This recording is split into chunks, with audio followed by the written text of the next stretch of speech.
want to go ahead and get into one of the main portions of conversation tonight. And as I said before, it's about this big controversy in regards to Zack Snyder and I guess the Snyder Cut fan movement, chap. For those who don't know, the Snyder Cut online fan, this was broken by Rolling Stone, and it was covered, and they basically went on to explain that Snyder Cut's online fandom was reportedly infested with bots and a number of bad faith actors.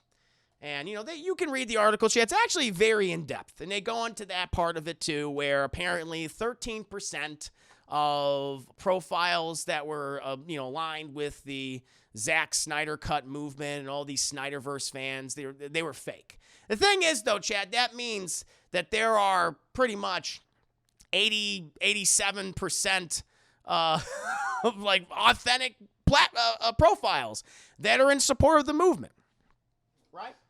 And it's like, okay, so it's like, whatever. I mean, I feel like that headline is just a little misleading as to what the article's actually about.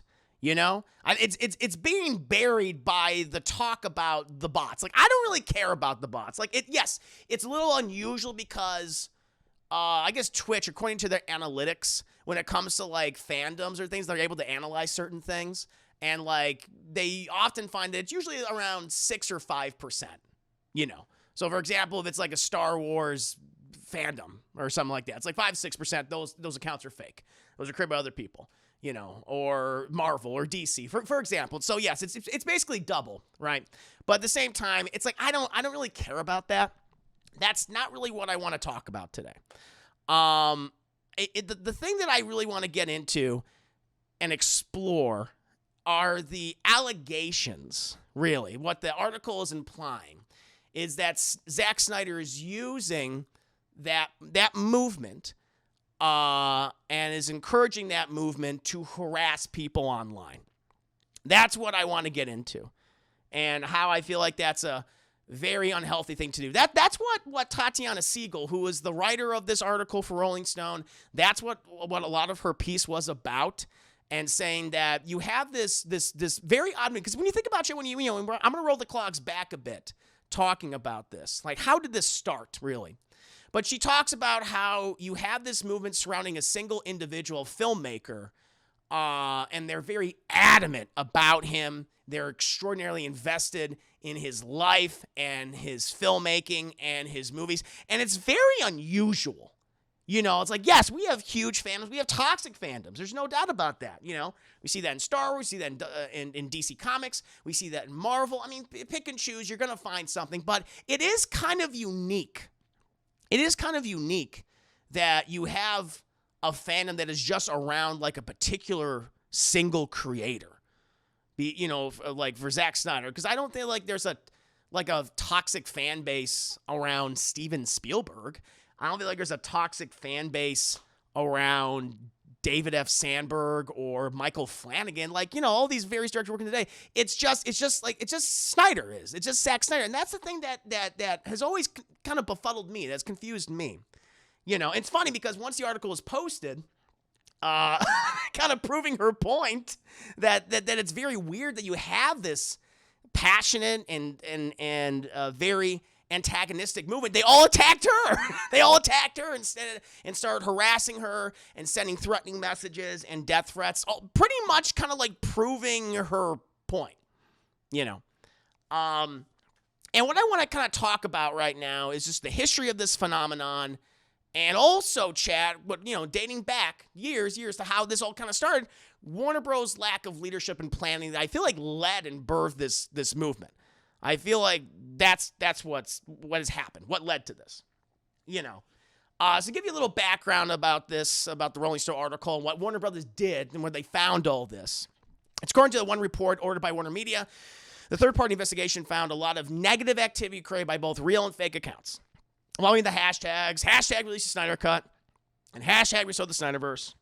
And they talk about the individual companies. One called Q5id and Graphica also found inauthentic activity coming from Snyderverse fans. Snyder himself, for many years, and even recently, he denied manipulating the social media movement. He told Rolling Stone, as an artist, it was fulfilling to be able to finally see my vision realized after such a difficult time in my life, and for me, it was so well received. I'm grateful to both the fan community and Warner Bros. For allowing this to happen. To dwell on negativity and rumors serves no one. Right. Now, the thing is, for this article, though, more than 20 anonymous sources that were involved in the making of both Justice League and Zack Snyder's Justice League told Rolling Stone that they believe Zack Snyder was working to manipulate the ongoing campaign. Snyder claims that if anyone was pulling strings in the social media fervor, it was Warner Bros. Trying to leverage my fan base to bolster subscribers to their new streaming services. Now, where this gets really interesting, and then I want to go into the history of why I think this happened, and where I feel like a person in a position of power or a filmmaker or a creative person shouldn't abuse this. But there another part that they went into that I thought was interesting were the online harassment campaigns against Adam Wingard when Godzilla vs. Kong was coming out, and also the harassment campaigns against James Gunn when the Suicide Squad movie was coming out, and also when Peacemaker was out, where you had, you had the Snore the Snyderverse, you had these accounts going after James Gunn and Adam Wingard, attacking their accounts and harassing them and issuing death threats and all that kind of thing. And apparently, chat, Adam Wingard actually contacted Zack Snyder and asked him, is like, hey, could you mind telling you, because they were also like doing all these fake reviews. They were review bombing Godzilla vs. Kong. They were review bombing the Suicide Squad and Peacemaker. And Adam Wingard actually reached out to Zack Snyder and said, hey, could you talk to your fans and just tell them that this is not okay? And Snyder said that he's like, first of all, I don't even control them, so it's out of my hands. And that's the part that really disturbs me. It's like, okay, that's a really shitty thing to do. If that is actually the case, if that's what's going on, if he's saying like, it's not my problem. It's like, he's a creator like you. Adam Wingard and James Gunn, they're creators like you. And so why would you want your fans to harass them? That's the thing that doesn't make any sense to me. That's the thing that I'm like really disturbed by, that I didn't even expect him to do.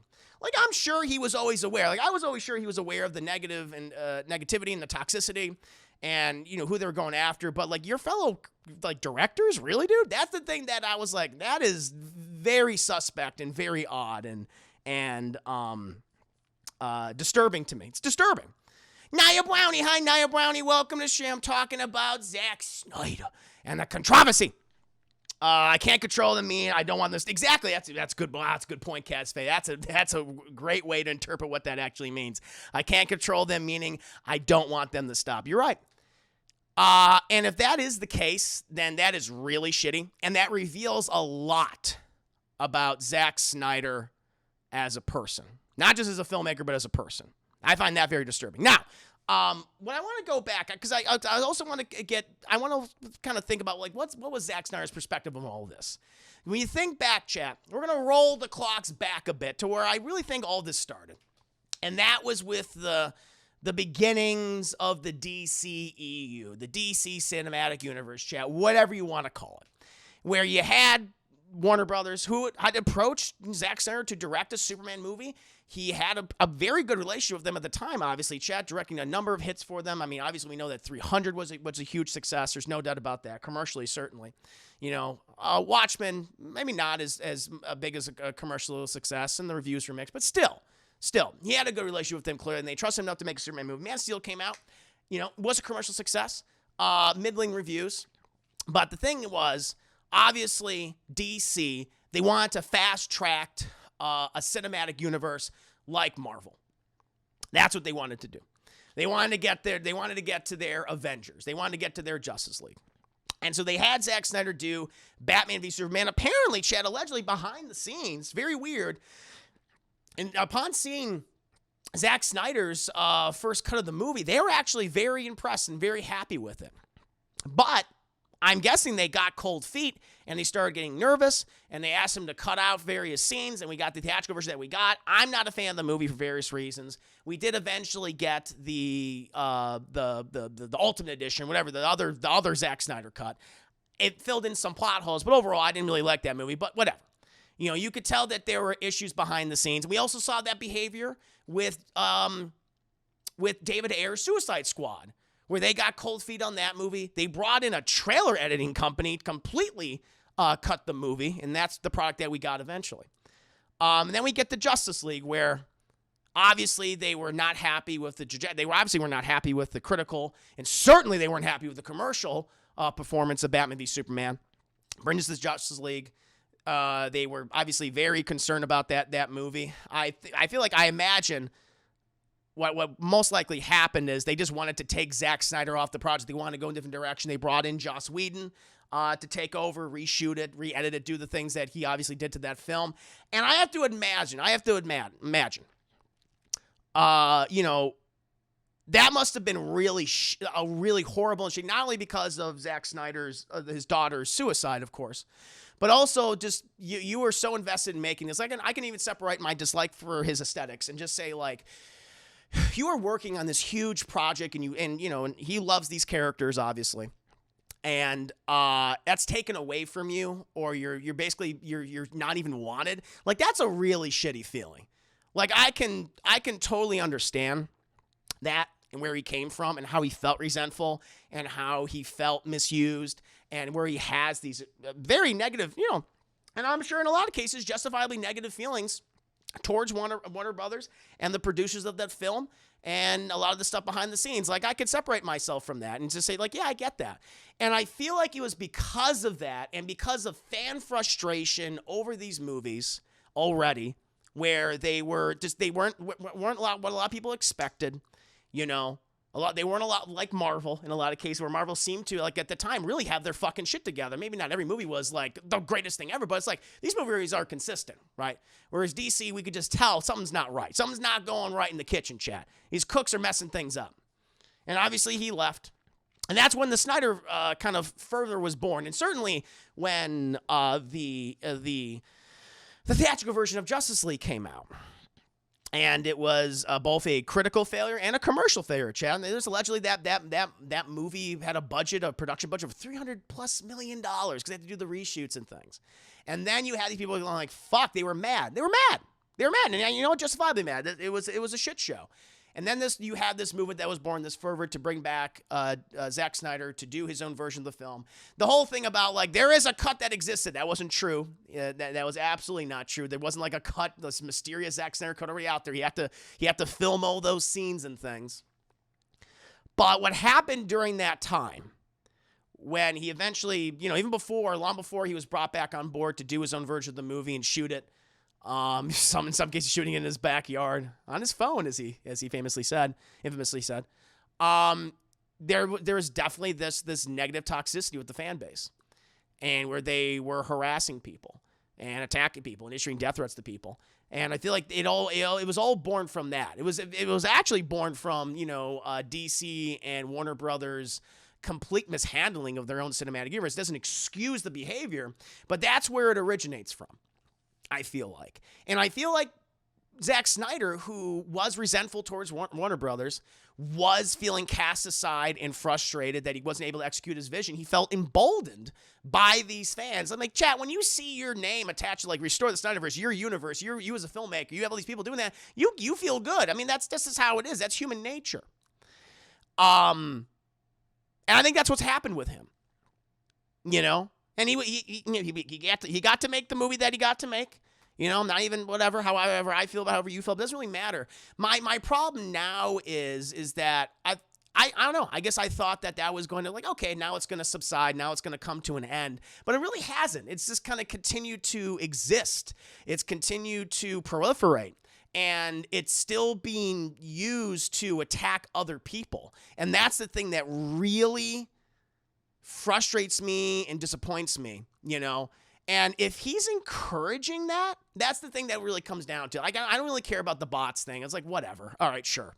They could have said it's 50% bots. I'd be like, whatever. It doesn't change the fact that if it's true, if he's being very hands-off and is actually emboldening and encouraging his fans, quote-unquote fans, whatever, what you want to call them, to do this to other filmmakers and other creators and other people, just other people in general, or even people that write articles like this, that is really shitty.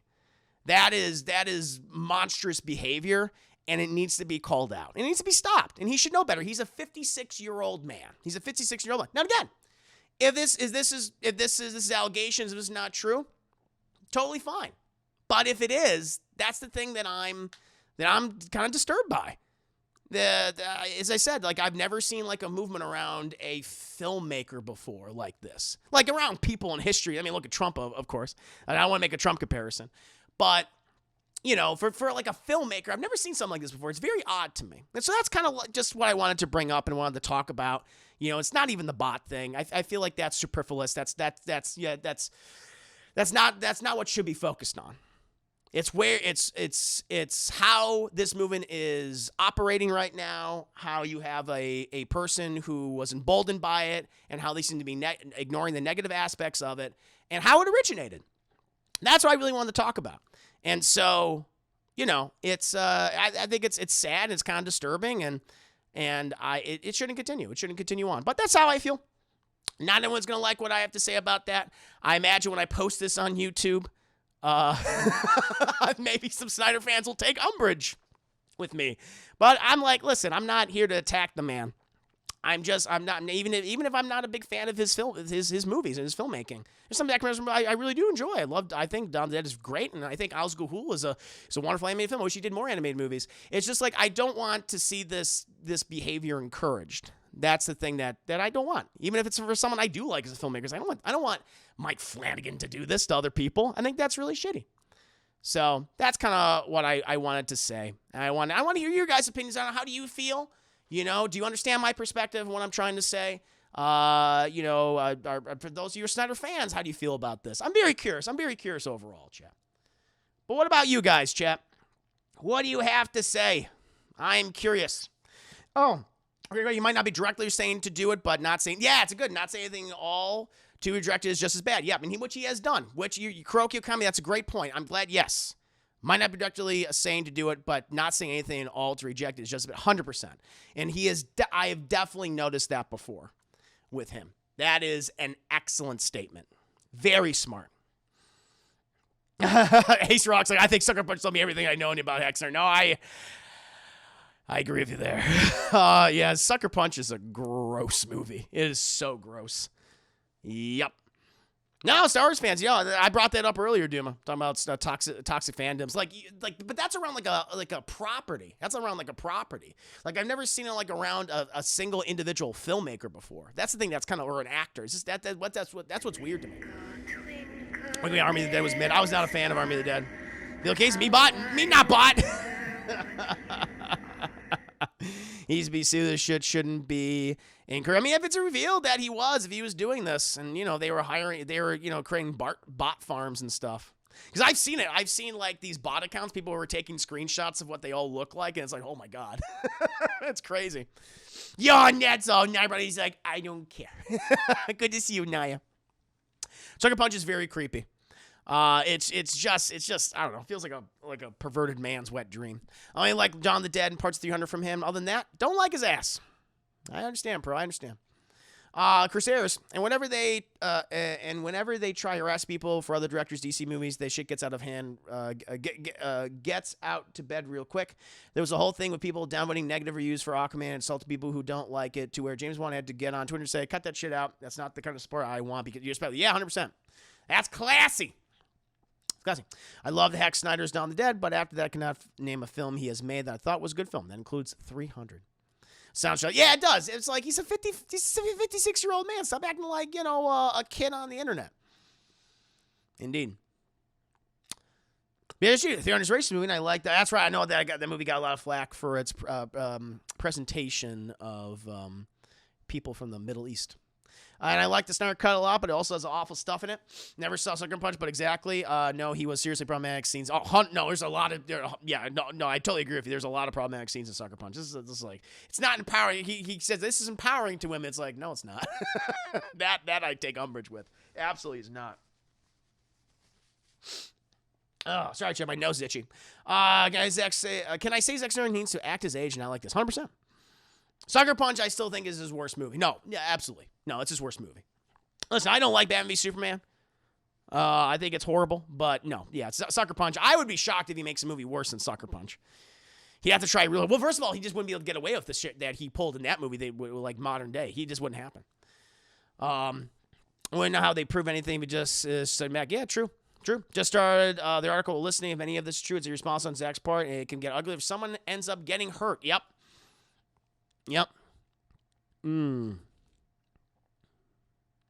Kuroki used to like Sucker Punch, and I realized how many pedos were in Hollywood now. It's just gross. Manji likes Watchmen. Watchmen is his number one.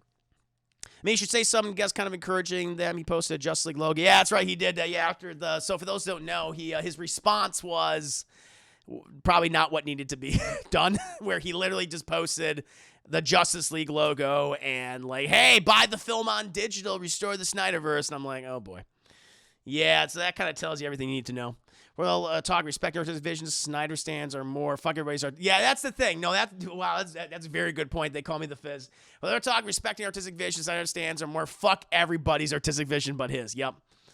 Yeah, Ron, he's a 56-year-old man standing like a child here, a glimpse into Chris's future. No, I've become what I hate most.